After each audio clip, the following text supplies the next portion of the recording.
Hey YouTubers, and welcome to Bevins Bricks. I'm Daryl, and today's build we're going to be doing this little antique sewing machine, Treadle style sewing machine.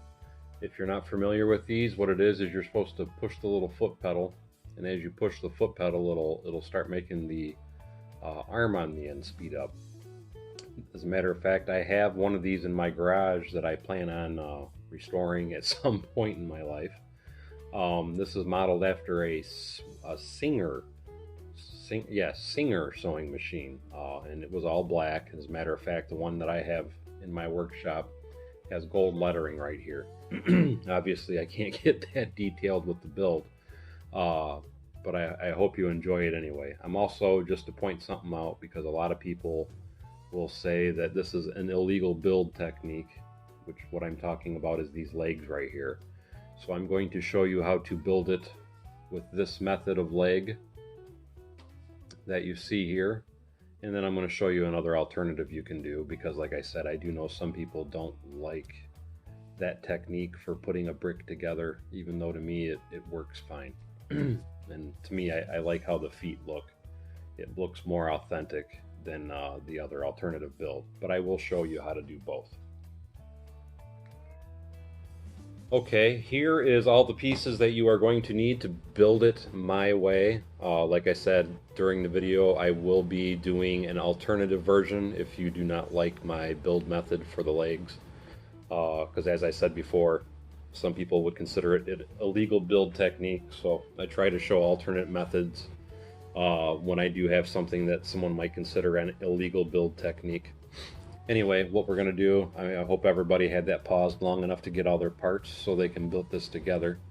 Well, first thing we're going to start with is the 2x3 brown tiles. Put them together, and then we take our 1x4 tile.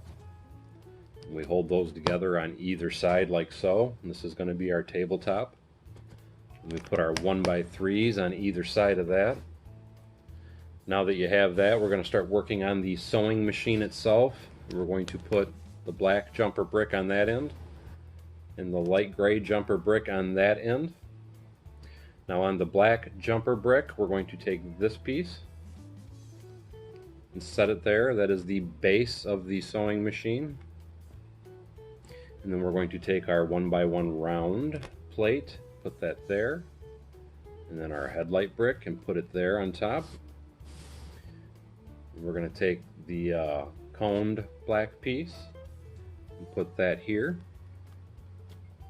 Now once we do that, something I do want to point out, and I'm not going to take it off, or I'm not going to do it anyway here, I almost forgot, this steering wheel piece. I didn't show that in the original start of the video, and I want to talk about that real quick. That piece, which is what I use in this build, comes from this, and I'm not going to remove it in the video, as this is a difficult piece to pop off. But what I can tell you is what I did is I took a rod, I placed that in the middle, and then pushed that out. I broke one doing it, so I want to make sure that I'm clear on that. I did break the first one trying to remove it. The second one I think is actually cracked. That's why I said I'm not going to pull any more of them off, but that is the piece that I use for the back of it. Now let me show you how I use that piece now. We take this black rod, we shove it inside of here until you have just a little bit sticking out. Once you have that, you take your little steering wheel piece, and that'll slide right onto that rod. Oops.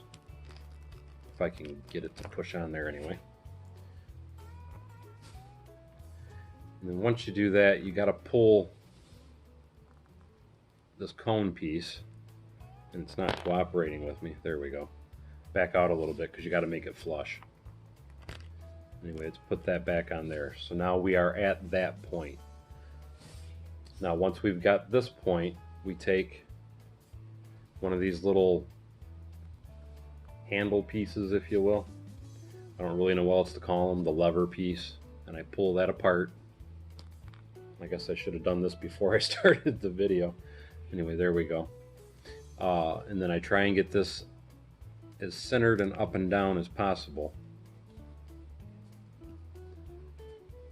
Doing these little builds is a little bit testy sometimes.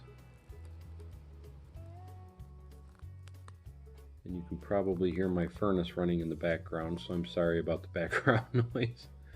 Okay, there we go. I got that up pretty good to being upright as much as possible anyway.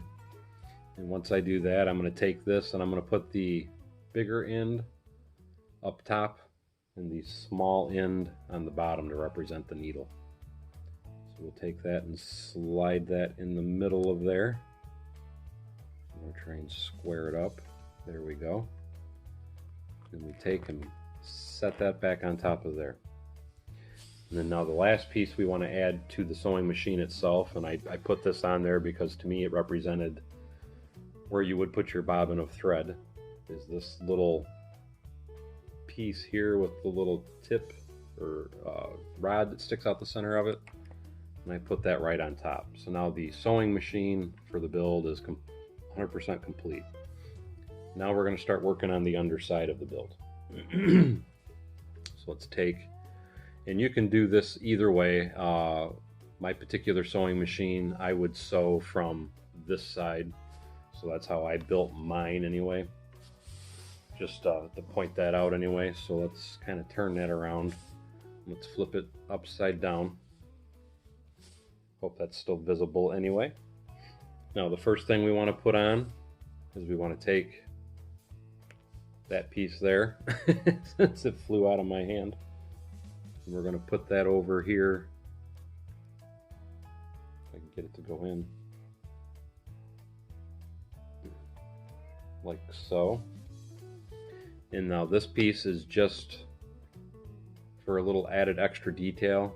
I just kind of clip that on there, and I'm sorry, I actually should have put, no, I was right. These small builds are really, there we go, like to be difficult. So anyway, now we have that arm there, and we have this arm in there, and again, that is just for appearance. There is no specific reason that you have to have that in there. Anyway, now that we've done that, we're going to take our 1x1 round. This piece you do need, that piece you don't. Like I said, it's just for looks. Put our 1x1 round plate there. Now we're going to take this little guy, the handle, and slide him into that part. And now we are going to slide yet the other handle into this part. And I'm popping it apart while I'm doing it. There we go. And again, to be perfectly honest, all these parts are just for looks even still.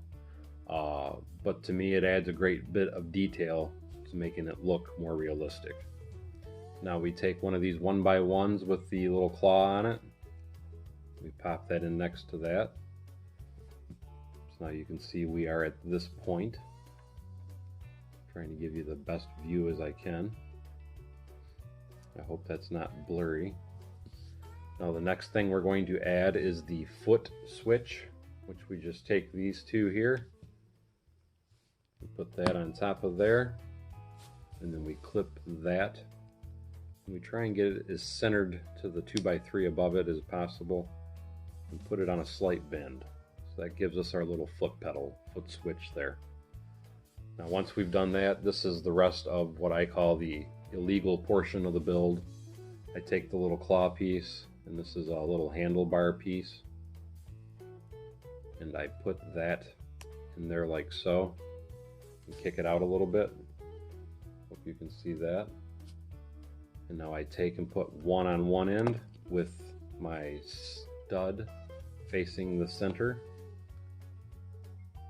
and then you again you want to slide it right and on above that one stud there. And again, I know this is an illegal build to a lot of people, but like I said, I wanted to show how I actually physically did the build first. Oops, and I put that on the wrong way. And just put it on a little bit of a kick. And like I said, to me, the reason that I particularly like it this way is it gives it a little more added detail to the legs. It makes them look a little fancier. and it makes it look more like my actual sewing machine, to be perfectly honest. But now if you don't like building it that way, like I said, I am going to give you an alternative way to do it. And here is the alternative. You can take 4, and I just dropped that one on the floor. You can take 4 of these telescope pieces, and you can put them on the corners. And again, it doesn't look bad. My 4th leg is down on the floor, so it's not going to sit quite right. But like I said, it's not a bad looking build that way, and that is a legal build. it's the right way to do it. But me personally, I personally like my feet better. But like I said, I did want to show the alternative build method for this. And let me put it back the way I had it now.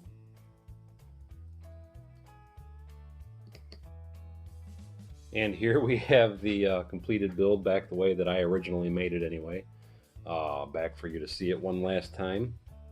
I hope this was easy to follow along. I do know it's kind of difficult sometimes to do these intricate little builds. I know my hands can sometimes get in the way. I try to keep everything as zoomed in as close as possible as well, so that way you can see how everything is going. So I hope this was easy to follow, and I hope this was an enjoyable build for everybody. As always, I want to thank everybody for coming to Bevins Bricks. If you have any questions or comments, please feel free to comment below. If you feel that you need to get a hold of me via email, that is in the description of this video below. And I will also be posting pictures of this probably on my Instagram and my Flickr and Pinterest accounts as well. So as always, I thank you for coming to Bevins Bricks. I hope you enjoyed this build. Again, don't forget to subscribe below. We'll see you next time on Bevins Bricks. Thank you.